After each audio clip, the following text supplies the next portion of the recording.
आदिशक्ती तुळजाभवानी इंदापुरात तुतारी वाजणार कन्फर्म आहे.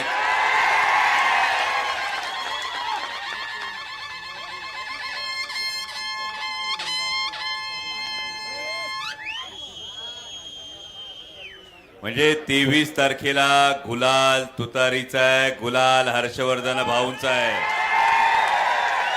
हे ठामपणे सांगणाऱ्या सभेसाठी उपस्थित असणारे सगळे मान्यवर अजून 3 सभा करायच्यात.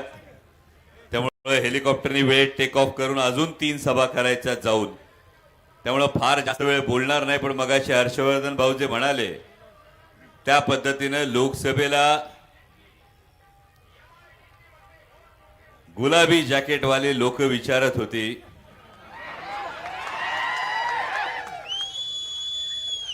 कि दीवारचा जो सिनेमाचा डायलॉग जसा होता, मेरे पास गाड़ी है, बंगला है, तुम्हारे पास क्या है, तसं विचारलं जात होतं. आमच्याकडे केंद्रातली सत्ता आहे, आमच्याकडे पैसा आहे, आमच्याकडे मंत्रिपद आहे, तुम्हारे पास क्या है. आणि आमच्यासारख्या कार्यकर्त्यांचं उत्तर होतं, आमच्याकडे आदरणीय शरदचंद्रजी पवार साहेब. आज सकाळी खरं तर आलोय ते चिपळूण संगमेश्वर मतदारसंघातून आलोय आणि चिपळूण संगमेश्वर मतदारसंघातून आल्यानंतर ते येत असताना महाराष्ट्राच्या काळजावरची एक जखम पाहून आलोय भावांनो. त्या संगमेश्वराच्या कसब्यातल्या सरदेसाईंच्या वाड्यामध्ये छत्रपती संभाजी महाराज पकडले गेले. छत्रपती संभाजी महाराजांनी शमशेर उचलली, तलवार उचलली, तर लखलखती पृथ्वी निर्माण करणारा हा योद्धा पकडला कशामुळे गेला, तर स्वार्थासाठी केलेल्या गद्दारी पायी पकडला गेला. गेली 14-15 वर्ष छत्रपती संभाजी महाराजांची भूमिका सातत्याने करत असताना ही जखम कायम काळजात भळभळती. आज स्वतःच्या डोळ्यांनी पाहून आलो आणि महाराष्ट्रात आज पुन्हा तेच फितुरीचं पीक येत असताना आपल्याला ठणकावून सांगावं लागल, किती बी गुलाबी रंग घेतला तरी गद्दारीचा कलंक लपणार नाही.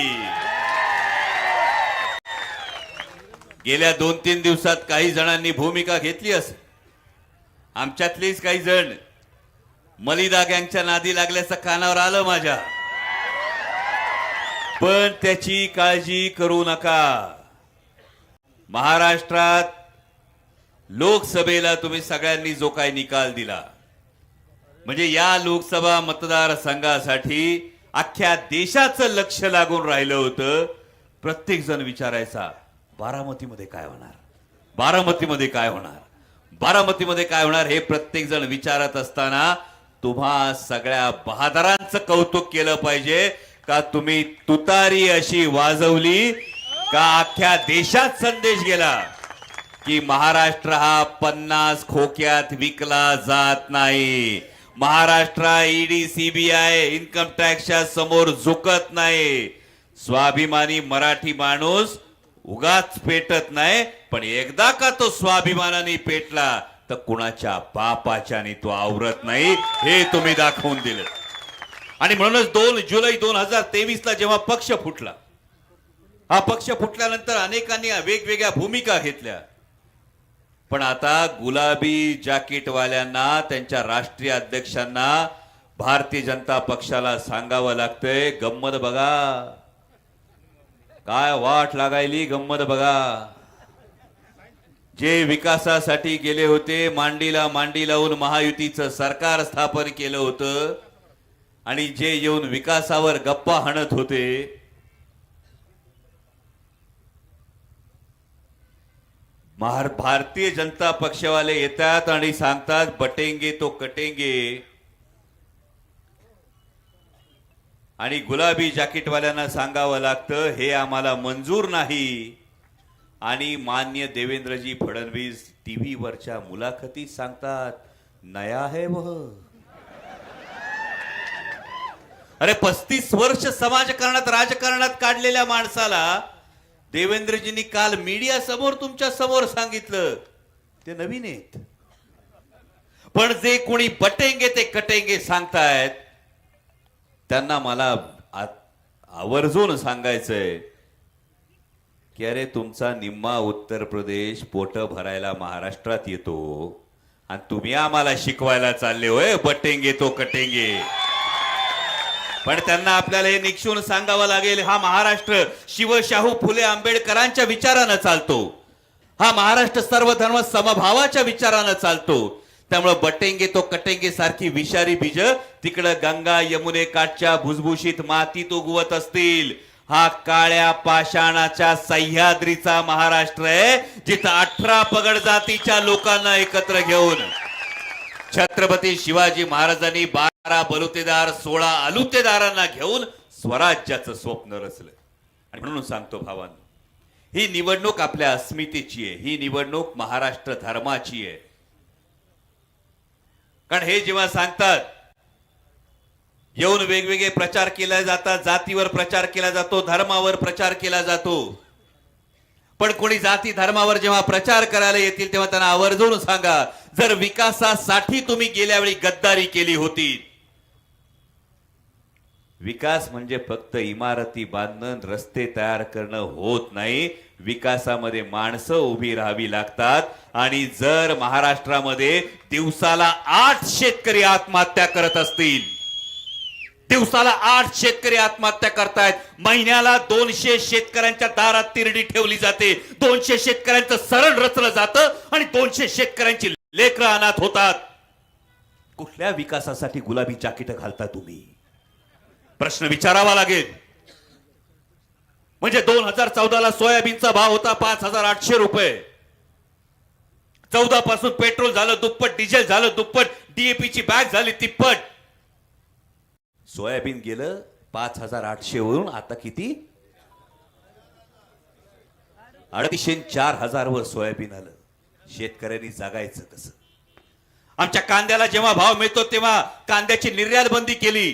पाकिस्तानातल्या कांदा उत्पादक शेतकऱ्याचं भलं केलं. आणि जे विकासासाठी भारतीय जनता पक्षाच्या मांडीला मांडी लावून बसले होते, यातल्या एकाही नेत्यांनी आपल्या कांद्यासाठी आवाज उचलला नाही. जेव्हा कापसाला भाव मिळत होता तेव्हा ऑस्ट्रेलियातून कापूस आयात केला. सोयाबीनला भाव मिळायला लागला की सोयाबीन आयात करणार, टमाट्याला भाव मिळायला लागला की नेपाळहून टोमॅटो आयात करणार.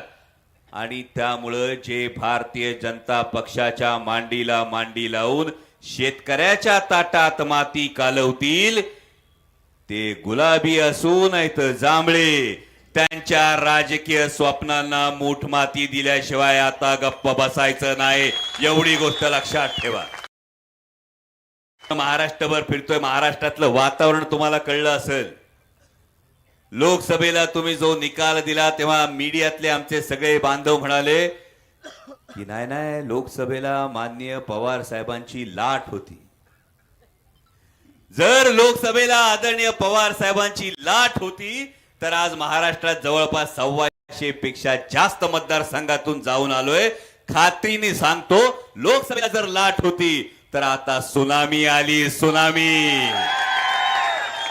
त्यामुळे लक्षात ठेवा, घड्याळ जरी चोरलेलं असलं, आता तुम्ही सांगता ना राव, आपली आई आजी मावशी काय सांगती? बाळा चोरी करू नको. चोरलेली गोष्ट अभिमानाने मिरवता येत. जगाच्या पाठीवर एकमेव पक्ष आहे, ते चिन्हावर मत मागतात पण त्याच्या खाली लिहावं लागतं चिन्ह न्याय प्रविष्ट आहे. त्यामुळे आपली आई आजी मावशी काय सांगती? चोरलेली गोष्ट. आता मी म्हणलं घड्याळ बघा किती भारी आहे, चोरीचं आहे बर का, सांगता येते. मग जी गोष्ट चोरीची असते ती अभिमानाने मिरवता येत नाही, आणि जी गोष्ट अभिमानाने मिरवता येत नाही त्याच्यावर जनता कधी विश्वास ठेवत नाही. त्यामुळे अभिमानाने मिरवायची तुतारी ही स्वाभिमानाची तुतारी आहे, ही महाराष्ट्र धर्माची तुतारी आहे, ही निष्ठेची तुतारी आहे. आणि म्हणून सांगतो, परवा देवेंद्रजी फडणवीस यांनी विधान केलंय, तुम्ही ऐकलं असेल सगळ्यांनी. लय हुशार माणूस, चांगलं बोलतोय, म्हणजे कसं करेक्ट कळतं बघा. त्यांनी परवा काय सांगितलं? मी मुख्यमंत्री पदाच्या रेसमध्ये नाही. हे कोण बोललं? आपण बोललो का? कोण बोललं? देवेंद्रजी बोलले. देवेंद्र फडणवीस असं का बोलले तुम्हाला कळलं का? कळतंय का? सरकारच येणार नाही तर मुख्यमंत्री कुठला? आणि ही त्यांनी कबुली दिलेली आहे. 2 फूल 1 हाफ मधल्या हाफ मुख्यमंत्र्यांनी कबुली देऊन टाकलेली आहे. महायुतीचं सरकार काय येत नाही, त्यामुळे त्यांनी आधीच सांगितलं आपण काय मुख्यमंत्री पदाच्या रेसमध्ये. आणि म्हणून सांगतो भावांनो, कोणत्याही इतर प्रचाराला बळी पडू नका. ही निवडणूक महाराष्ट्र धर्माची आहे. जेव्हा 20 तारखेला बाहेर पडाल ना, तेव्हा बाप आठवा.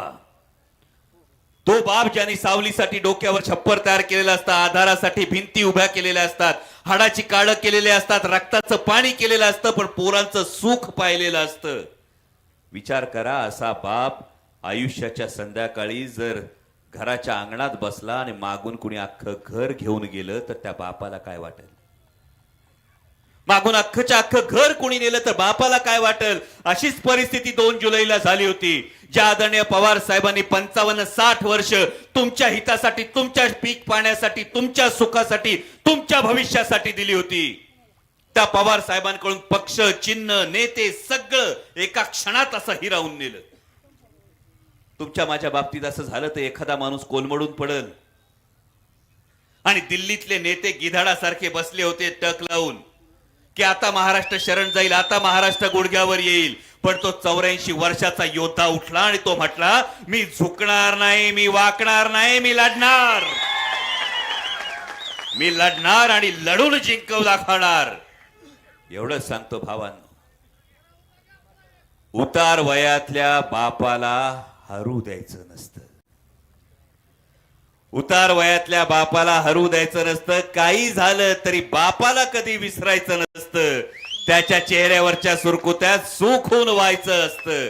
आणि ही निवडणूक त्या बापासाठी लढायची.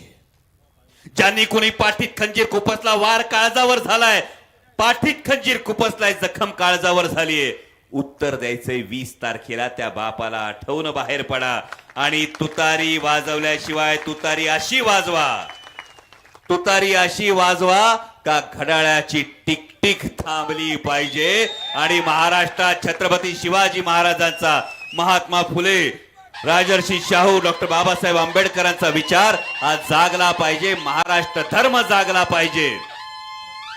महाराष्ट्राची भाकरी खाऊन जर कोण गुजरातची चाकरी करत असेल तर दाखवून द्यायची वेळ आलीये महाराष्ट्राचं पाणी काय असतं, त्या महाराष्ट्रातल्या छत्रपती शिवाजी महाराजांचा इतिहास काय असतो. आणि जेव्हा विजय होतो तेव्हा तुम्हाला एवढंच सांगायचं, भाऊंविषयी वेगळं काही सांगायची गरज नाही. म्हणजे भाऊ निवडून आले म्हणजे पुढं काय हे तुम्हाला सांगायची आवश्यकता. माणसं काय काय लय नशिबान असतात.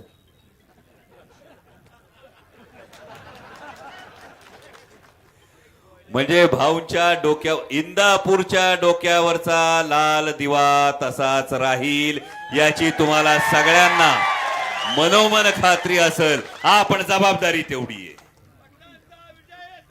त्याच्या बरोबर दणका तेवढा द्यायचा, लीड तेवढं आणायचं. आणि प्रचंड मताधिक्यानं हर्षवर्धन भाऊंना पुन्हा महाराष्ट्राच्या प्रमुख नेतृत्वापैकी एक चेहरा म्हणून, राजहंस तुमच्याकडे राजकारणातला.